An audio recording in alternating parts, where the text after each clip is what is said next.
কি লিখছো এর মধ্যে? তো মাজবো ঘষবো আর এদিকে আমাকে মাথা পাগল করে দিচ্ছে।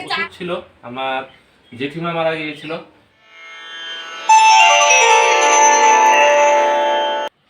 Hello everyone, good morning. আমি কৃষ্ণা ত্রিপুরা থেকে বলছি। সানুরোধ কৃষ্ণা ব্লগের একটি নতুন ব্লগে তোমাদের সবাইকে অনেক অনেক স্বাগতম। আর জানো, যতই ভাবি যে সকাল সকাল ব্লগটা শুরু করবো, কিন্তু আর হয়ে ওঠে না, সেই 9টা 10টা বেজেই যায়। তো এখন 10টা বাজতে চলো, এখন থেকে আমি আমার ব্লগটা শুরু করছি। আর সকালবেলায় কিন্তু ঘুম থেকে উঠেছি, রান্নাবান্না অনেকটা হয়ে গেছে। সম্রাট স্কুলে যাবে বলে সেই উঠেছিলাম আর কি। কিন্তু সরস্বতী পূজা চলে আসছে। সম্রাট বলছে, মা সরস্বতী পূজা তো চলে আসছে, আজকে আর স্কুল যাব না। তো দেখো, রান্নাবান্না কমপ্লিট করে নিয়েছি। আর ও বলছে থাক, আর তো বেশি দিন বাকি নেই। ও বলছে সরস্বতী পূজার প্যান্ডেল নাকি করবে, কি প্যান্ডেল যে করবে। তো দেখ, তোমরাও সঙ্গে থাকো, দেখতে থাকো আজকের ব্লগের সরস্বতী পূজার প্যান্ডেল সম্রাট বানাবে। অবশ্যই ভালো হবে, জানি না কিরকম ভালো হবে, সঙ্গে থাকো তোমরা। এই দেখো বন্ধুরা, সম্রাট সরস্বতী পূজার প্যান্ডেলের জন্য কি বানিয়েছে, ঘুড়ি বানিয়েছে। কয়টা বানাবি রে? 5টা বানাবে। আর এদিকে সবগুলি ঘুড়ি রং করছিস না?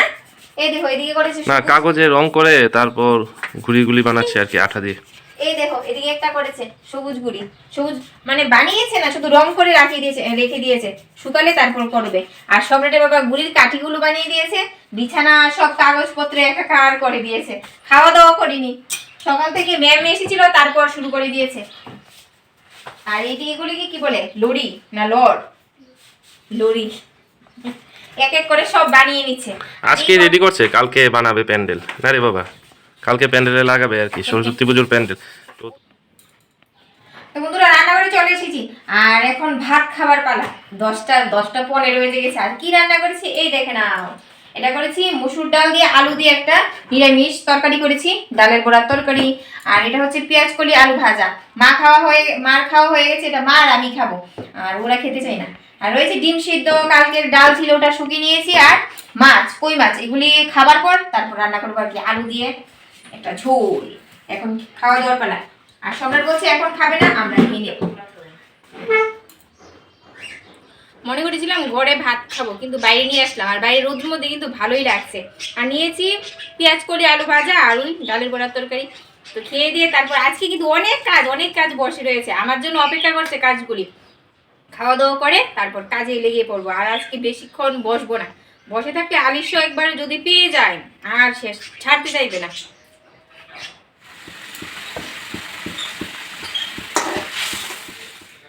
জানো, সকালে খাওয়া দাওয়ার পর এক ফুটো বসিনি, একবারে সোজা রান্না করে এসে থালা বাসন মেজে মাছটা বসিয়ে দিয়েছি। এখন গরম মশলা দিয়ে নামিয়ে নেব।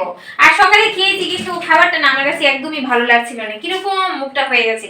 তার জন্য ফ্রিজ থেকে একটা জিনিস বের করেছি, এ দেখো জলপাইয়ের আচার। আর সম্রাটের জন্য বের করেছি আঙুর। এই আঙুরগুলি জানো অনেক দিন হয়েছে, ও তো স্কুলে চলে যায়, খাওয়া হয় না। কিন্তু আজও কি খাবে তার কোনো গ্যারান্টি নেই। এখন এটা রোদ্রে দেবো, আর মাছটা হোক আর একটু, হলে তারপর নামিয়ে নেব। জবরদস্ত।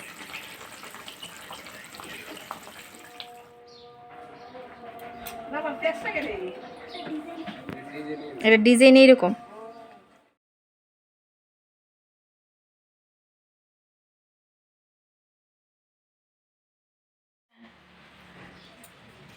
তো সম্রাট তো চলে গেছে আমার সাথে, তো এখন আমি আমার কাজে লেগে পড়েছি। তো এই জায়গাটা পুরোটা পরিষ্কার করব। আর জানো, আমাদের বাড়িতে মানে সম্রাট যখন নার্সারিতে ছিল তখন থেকে আমাদের বাড়িতে সরস্বতী পুজো হয়। আর এই জায়গাটার মধ্যে প্যান্ডেলটা হয় আর কি। তো সম্রাট তো সামনে বছর মানে এই তো 2023-23-23-এর সরস্বতী পুজো আমাদের বাড়িতে হয়েছিল না। আমাদের এক জেঠিমা মারা গেছিলো, তখন ছিল 26শে জানুয়ারি, আর সরস্বতী পুজোও ছিল। তো এই বছর তো সম্রাট বড় হয়ে গেছে, সম্রাট বলছে এত আনন্দ করছে, ও নাকি প্যান্ডেল করবে ওর বাবার সাথে।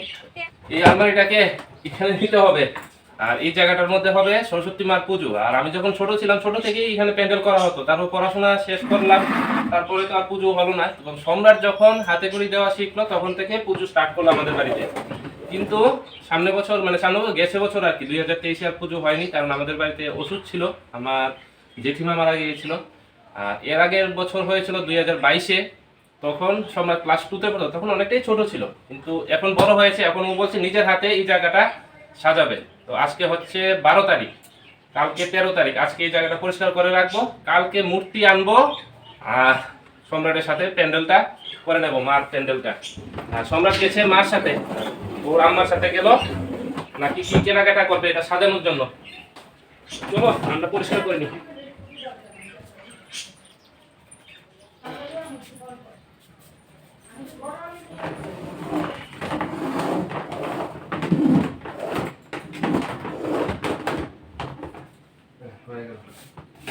এখন এটা পরিষ্কার করে নাও, ধুয়ে মুছে আর ধুতিগুলি বের করে দাও। তো হয়ে গেল, এখন ধুতিগুলি বের করতে হবে। ধুতি দিয়ে এই জায়গাটা পুরোটা ঘরের মতন করে নেব। তো চলো সাথে থাকো।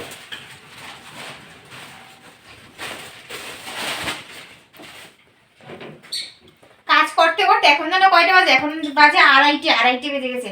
আর বাড়িতে যে কোনো পুজোর আগের দিন এত কাজ থাকে কি বলবো। এখন আসল কাজই করা হয়নি, আমার ঠাকুর ঘরে যাওয়া হয়নি। দেখো কখন যাব ঠাকুর ঘরে বাসনপত্র বের করব, মাজবো, ঘষবো। আর এদিকে আমাকে মাথা পাগল করে দিচ্ছে, চা করো। আর সম্রাট আর মা এই মাত্র বাড়িতে আসলো, ও চান করে এই ঘরে আসলো। গরম জল বসিয়ে রেখেছি আগে থেকেই, এখন হাঁপিয়ে গেছি। টেবিলটা মুছে চা বসাবো। আর মা মনে হয় কচুরি নাকি সিঙ্গারা কিছু একটা মনে হয় এনেছে। মা বলছে কৃষ্ণা আগে চা করো, চা খেয়ে নি। আর তোমরা তো জানোই আমাদের বাড়িতে দুপুরবেলা চা এটা মাস্ট হয়েই থাকে। তো চলো তাড়াতাড়ি করে নি। ঘরটা ঝাড় দিয়া পরিষ্কার করা হয়ে গেছে আমার, এখন শুধু মুছে নেব, মুছে নিলেই বাস। অবশেষে চা আসলো।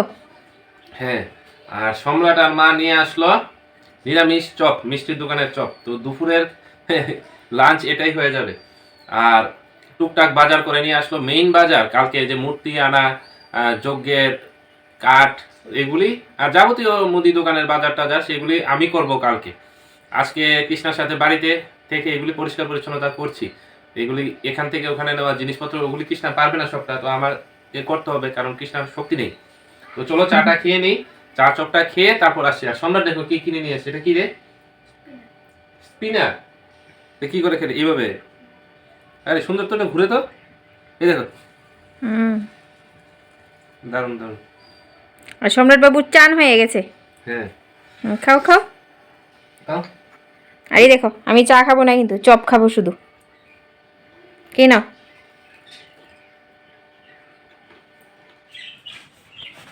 চান করে আস্তে আস্তে ঠাকুর করে অনেকটা বেজে গেছে। তো এখন কয়টা বাজে জানো? এখন বাজে 4:20। পুজো দেওয়া শেষ। আর ঠাকুর করে সব বাসনপত্র বের করেছি। এইগুলি কাল কি করবো জানো? কাল সকালবেলা ঘুম থেকে উঠে প্রথমে ঠাকুর ঘর পরিষ্কার করে বাসনপত্র মেজে নেব। আর আজকে মা কি এনেছে দেখে নাও। ছোলা এনেছে আর আম কাঠ, কাঁচা পেঁপে, কলা এনেছে। কলাগুলি বেশি পাকেনি। আর এনেছে একটা ডাব, মানে শুকনা জিনিসগুলি নিয়ে এসেছে। আর নিয়ে এসেছে খই, এই দেখো লাড়ু নিয়ে এসেছে, লাড়ু, তারপর খেজুর গুড়, কিশমিশ, চিড়ে, খই, এই দেখো কিশমিশের একটা প্যাকেট, পুরো আস্ত প্যাকেট নিয়ে এসেছে। শুভ সন্ধ্যা বন্ধুরা। এখন সন্ধ্যে কয়টা বাজে জানো? এখন বাজে সন্ধ্যে 6:30। হ্যাঁ, আর ঠাকুরঘর থেকে এসে শরীরটা এত খারাপ লাগছিল, সুজা কম্বলের নিচে ঢুকে পড়েছি। আর সম্রাটকে বলছি বাবা পড়তে বস, বই দিয়ে রেখেছি। ও বলছে তুমি আগে আসো। আর এখন আমি যাবো রান্না করে চা বসাবো, চা খাবো আর বিস্কিট টিস্কিট কিছু একটা খাবো।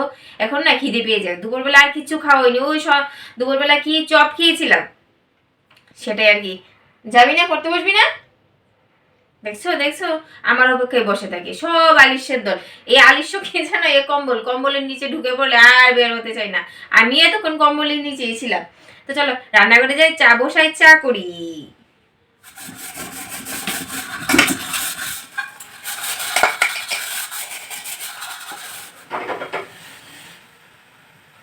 রান্নাঘরে চলে এসেছি, এদিকে বসিয়েছি চা আর এদিকে বসিয়েছি দুধ জাল। তো চা এখন আর খাবো না, আমি খাবো না, ওদেরকে চা দেবো। আজকে চা সকালবেলা শুধু খেয়েছি, অনেকটা চা খেয়েছি। আর সম্রাটকে বই দিয়ে আসলাম, শেষমেশ বই নিয়ে বসলো। সামনে তো এক্সাম। আর আজকে জানো অনেকগুলি বলতে অনেকটাই কাজ করেছি। আর হাতে কোমরে এদিকের জিনিস ওদিকে, ওদিকের জিনিস এদিকে নিতে নিতে আমার অবস্থা বেহাল হয়ে গেছে। এখন চা খেয়ে, আর সম্রাটকে তো পড়াতে হবে, কিন্তু সামনে আমি আর বেশি বসতে পারবো না। চাটা দিয়ে আবার কিছুক্ষণ শুয়ে থাকবো। কালকে তাহলে কাজ আছে, সকালবেলায় উঠে লেগে পড়বো ঠাকুর ঘরে কাজ নিয়ে। গরম গরম চা রেডি। এ বাবা দেখেছো আমি যাওয়ার সাথে সাথে বিছানায় শুয়ে পড়েছে। হ্যাঁ, সম্রাট ঘুমিয়ে গেছে। কি রে মনা, ঘুমিয়ে পড়েছিস? দেখেছো আমি যতক্ষণ ছিলাম বসেছিলাম, আমি যাওয়ার সাথে সাথে শুয়ে পড়েছে। হ্যাঁ, সামনে এক্সাম। যাই হোক, কিছুক্ষণ ঘুমাক, তারপর ডেকে তুলো, তারপর পড়তে বসাবে। এখন চাটা খেয়ে নি। কি অবস্থা, আমার হাসি পাচ্ছে ওর উপরে। দুপুরে ঘুমায়নি তো, তার জন্য ঘুমিয়ে গেছে। ও দুপুরে ঘুমাতে যায় না। আচ্ছা চা খেয়ে না। কি লিখছো এর মধ্যে? এটা হচ্ছে আমাদের মানে আমার বাজারের লিস্ট আর কি, কখন কি বাজার করি, কি জিনিসপত্র আনি মুদি দোকান থেকে, তা যাই হোক যাবতীয় লিস্ট এখানে থাকে আর কি, আমি লিখে লিখে রাখি। আর হচ্ছে আজকে কৃষ্ণা অনেকটা টায়ার্ড হয়ে গেছে, সম্রাটও সারাদিন দৌড়াদৌড়ি করেছে, দুষ্টুমি করেছে। তো আমি এখন একটু বের হব, যেতে হবে বাজারে, আরো কিছু জিনিস কেনার আছে, কারণ কালকে ব্লগিং আর এই মূর্তি এনে বাড়িতে প্যান্ডেল ট্যান্ডেল করে অনেকটা চাপের হয়ে যাবে। এখন আরো কিছু বাজার করে নিয়ে আসবো। আর যাই হোক, কৃষ্ণা আর সম্রাট একটু রেস্ট করুক, তারপর আমি এসে সম্রাটকে ডেকে তুলবো, আর তারপর পড়তে বসাবে। আজকের মতো ব্লগটা এখানেই রাখছি। আমরা বিন্দাস আছি, ভালো আছি, ফিট অ্যান্ড ফাইন আছি, প্রতিদিন একই কথা বলি। তোমরাও ভালো থাকো, বিন্দাস থাকো আর ফিট অ্যান্ড ফাইন থাকো। দেখা হচ্ছে নতুন একটি ব্লগে। Tata, bye bye. Tata, bye bye.